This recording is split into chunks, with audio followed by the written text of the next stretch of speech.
Hello, my dear students. How are you? I hope you will be fine and safe at your home. That is the fifth video lecture of acid base and salts. बेटा आज के video lecture में जो हमारा topic होगा वो topic है importance of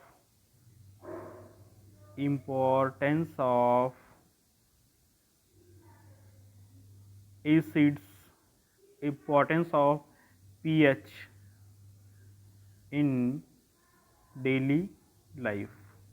तो बेटा ये आज हमारा टॉपिक है और इसी के बारे में हम डिटेल में स्टडी करने वाले हैं।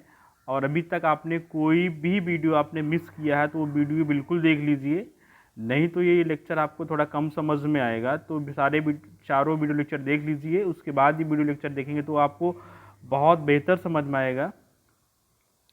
हाँ बिल्कुल, लाइक शेयर और सब्सक्राइब करना बिल्कुल मत भूलिएगा। तो let us move on our topic that is the importance of the पीयर्स in everyday life. Okay, let's move.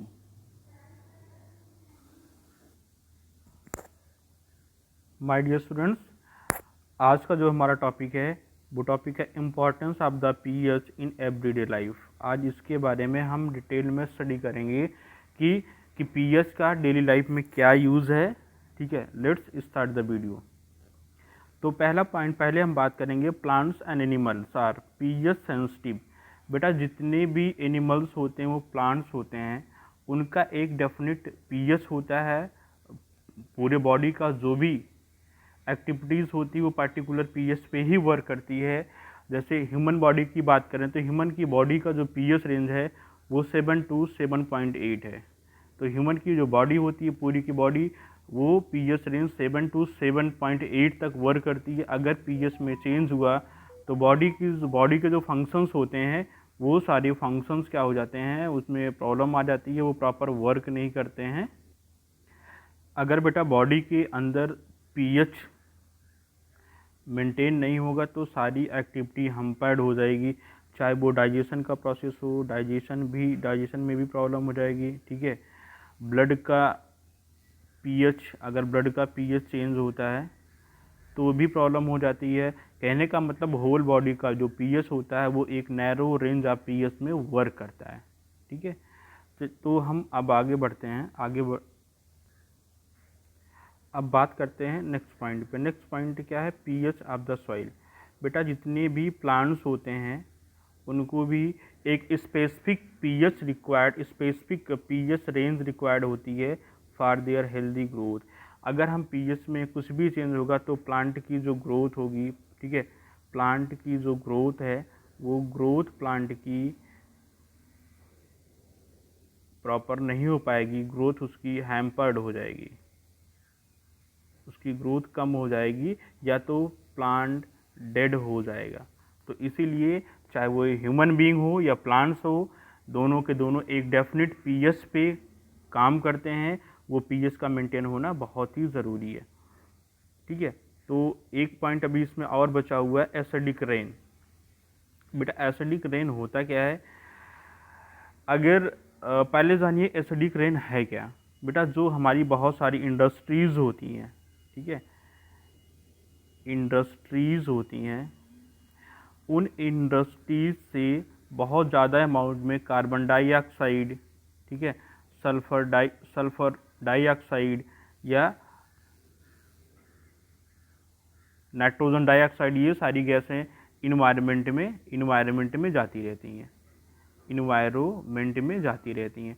तो बेटा इससे हार्म क्या होता है, अगर ये सारी गैसें इन्वायरमेंट में पहुंचती हैं और ये एक लेयर बना लेती हैं और वापस जब बाद में रेन होती है तो सपोज जैसे सल्फर डाइऑक्साइड है तो ये सल्फ्यूरिक एसिड वाटर के साथ रिएक्शन करके H2SO4 सल्फ्यूरिक एसिड H2SO4 का फॉर्मेशन करता है जो कि स्ट्रॉन्ग एसिड है। CO2 carbon dioxide carbonic acid H2CO3 का फॉर्मेशन कर लेता है और NO2 रेन वाटर के साथ मिलके नाइट्रिक एसिड का फॉर्मेशन कर लेता है। बाद में ये सारे एसिड अर्थ पे जब आते हैं तो उसी को हम क्या बोलते हैं, एसिडिक रेन। बेटा अगर वो रेन, ठीक है, अगर वो जो रेन हो रही है उसका पीएच लेस देन 5.6 है, अगर उसका pH लेस देन 5.9 है तो इसको as a acid rain consider करते हैं। तो वही बात यहाँ पे बताई भी गई है कि when pH of rain water is less than 5.6 it is called acid rain. I hope आपको समझ में आया होगा। चलिए नेक्स्ट पॉइंट पे मूव करते। थर्ड पॉइंट हमारा होता है pH in our digestive system. हमारे डाइजेस्टिव सिस्टम का जो pH है वो कैसे काम करता है। एक्चुअली बेटा होता क्या, जो हमारा ये स्टोमक है, इस स्टोमक के अंदर सेल्स होती हैं, जो सेल्स सिक्रीट करती हैं HCl, हाइड्रोक्लोरिक एसिड। क्या सिक्रीट करती हैं? Hydrochloric acid. और इसी की वजह से स्टोमक के अंदर का जो pH होता है वो pH मेंटेन होता है बिकॉज ऑफ हाइड्रोक्लोरिक एसिड। होता क्या बेटा, जब हम खाना नहीं खाते हैं या फिर हम बहुत ज़्यादा खाना खा लेते हैं, उस समय हमारे स्टोमक के अंदर HCl का सिक्रीशन बहुत ज़्यादा हो जाता है, जिसकी वजह से pH की वैल्यू बहुत कम हो जाती है और जो स्टोमक के अंदर का इन्वायरमेंट होता है वो हाईली एसिडिक हो जाता है। हाईली एसिडिक होने की वजह से क्या होता है, इंडाइजेशन हो सकता है, स्टोमक पेन हो सकता है, या डाइजेशन हैम्पर्ड हो सकता है, या स्टोमक में इरिटेशन भी हो सकता है, हार्ट बर्न भी हो सकता है। तो ये सारी कॉम्प्लिकेशन आ जाती हैं। एक्चुअली जो pH का सेक्रीशन स्टोमक में होता है वो लिमिटेड या रेगुलेटेड अमाउंट में होता है, जिससे वो केवल डाइजेशन में हेल्प करें, हमें कोई भी डिस्कम्फर्ट ना दें। तो अगर इन केस अगर आपने लेट खाना खाया या ज़्यादा खाने खा लिया तो इसकी वजह से बॉडी के अंदर जो HCl सिक्रीट होता है वो ज़्यादा अमाउंट में सिक्रीट हो जाता है और pH कम हो जाता है, जिसकी वजह से स्टोमक की एसिडिटी बढ़ जाती है। तो बेटा अब इसका ट्रीटमेंट क्या है? बेटा इसका ट्रीटमेंट ये है कि आप मिल्क ऑफ मैग्नीशिया, कहने का मतलब कोई भी माइल्ड एसिड ले सकते हो, जिसको उस माइल्ड एसिड को अगर हम बात करें मेडिकल के टर्मिनोलॉजी में तो उसको बोलते हैं एंटा एसिड। क्या बोलते हैं? एंटा एसिड। एंटा एसिड, एंटा एसिड, या अगर एक साथ कंबाइन करके बोलें तो उसको बोलते हैं एंटी एसिड। तो ये एंटा एसिड हम इसलिए लेते हैं कि ये जो एक्सेस अमाउंट में हाइड्रोक्लोरिक एसिड रिलीज हुआ है वो न्यूट्रलाइज हो जाए और हमें जो भी हमें इंडाइजेशन हुआ है या इरिटेशन हो रहा है, स्टोमक पेन हो रहा है, उससे हमें उसके बाद रिलीफ मिल जाती है। तो इसके लिए हम मिल्क ऑफ मैग्नीशिया क्या लेते हैं? मिल्क ऑफ मैग्नीशिया, जिसका केमिकल फार्मूला है MgOH whole twice, MgOH whole twice, जिसको हम बोलते हैं मैग्नीशियम हाइड्रोक्साइड। तो हमें मैग्नीशियम हाइड्रोक्साइड का घोल पिलाया जाता है या टैबलेट के फॉर्म में हमें दी जाती है, जिसके बाद हमारे बॉडी का pH रेगुलेट हो जाता है और हमें भी किसी तरीके का इंडाइजेशन नहीं हो पाता है और हमारी सारी चीज़ें प्रॉपर वे में फंक्शन करने लगती हैं और pH भी हमारा मेंटेन हो जाता है। चलिए नेक्स्ट टॉपिक देखते हैं। बेटा फोर्थ जो पॉइंट हमारा है change pH change as cause of tooth decay. तो बेटा पहली बात तो हम ये देखते हैं कि टूथ डीके होता क्या है, उसको देखते हैं। टूथ में डीके कैसा होता है इसका हम आपको फिगर दिखा के एक्सप्लेन करने जा रहे हैं। तो देखिए टूथ डीके होता, बेटा आप फिगर में बिल्कुल देख सकते हो यहाँ पे एक ह्यूमन टीथ है। ये क्या है? ह्यूमन टीथ है। ये बेटा ह्यूमन टीथ है। एक्चुअली अब आपको हम बताते हैं ह्यूमन का जो टीथ होता है उसका स्ट्रक्चर क्या होता है। सपोज ये ह्यूमन का टीथ है, कुछ इस तरीके का होता है, ठीक है।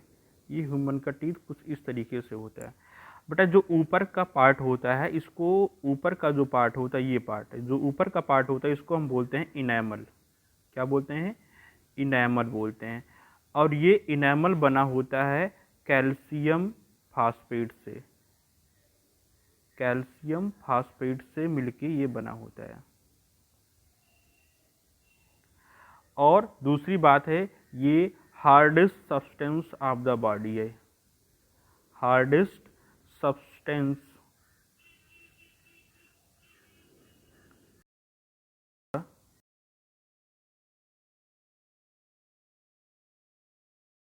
सब्सटेंस है। तो इतनी बातें समझ में आ गई होंगी कि जो आउटर कवरिंग है टीथ की वो बनी होती है इनेमल से। इनेमल बना होता है कैल्शियम फास्फेट से और ये hardest part of the body. तो होता क्या है बेटा, इसके अंदर कभी भी कोई भी बैक्टीरिया कोई वायरस इंटर नहीं कर सकता, क्योंकि ये बहुत ही हार्ड पार्ट से मिलके बनी होती है। तो बैक्टीरिया वायरस कैसे इसमें एक्ट करता है? एक्चुअली बेटा हमारे जो गम्स होते हैं, उस गम्स मतलब मसूड़े के गम्स के अंदर स्पेसेस होते हैं। उस स्पेस में क्या होते हैं, बहुत सारे बैक्टीरिया रहते हैं। वो बैक्टीरिया होने की वजह से जब हम रात में कोई फूड पार्टिकल या दिन में कोई फूड पार्टिकल लेते हैं और प्रॉपर अमाउंट में या प्रॉपरली अपने माउथ को हम रिंस कर नहीं करते हैं, तो उसके अंदर जो फूड पार्टिकल्स, गम्स के अंदर जो फूड पार्टिकल्स होते हैं या टीथ से चिपके हुए जो फूड पार्टिकल होते हैं, उन पे बैक्टीरिया का अटैक होता है। और ये बैक्टीरिया कैसे होते हैं, एनारोबिक रिस्पायरेशन करते हैं, जिसकी वजह से ये लार्ज अमाउंट में लैक्टिक एसिड प्रोड्यूस करते हैं। क्या करते हैं? लैक्टिक एसिड क्या प्रोड्यूस करते हैं? लार्ज अमाउंट में लैक्टिक एसिड प्रोड्यूस करते हैं। और उस लैक्टिक एसिड क्या करता है, वो एसिडिक इन नेचर होता है, जिसकी वजह से वो कैल्शियम फास्फेट से रिएक्शन कर देता है और कैल्शियम फास्फेट उस एसिड में सॉल्यूबल हो जाता है और उस जगह का पर्टिकुलर जगह का क्या होता है, जो इनेमल होता है वो डिजॉल्व हो जाता है।